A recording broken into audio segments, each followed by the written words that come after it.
কুষ্টিয়া দৌলতপুরে প্রকাশিত সংবাদ ও মিথ্যা অভিযোগের প্রতিবাদে সংবাদ সম্মেলন করেছে রংধনু ওয়াইফাই এর মালিক টুটুল মালিথা।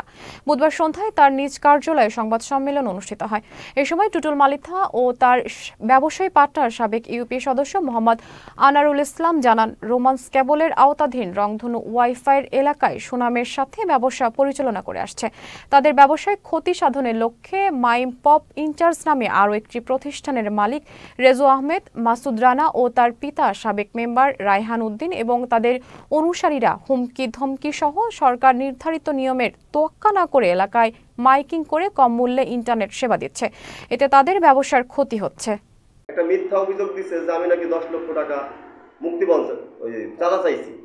তো আমার প্রশ্ন হলো যে আমি যদি চাঁদা চেয়ে থাকি তাহলে তো তার ডকুমেন্ট আছে, প্রমাণ আছে।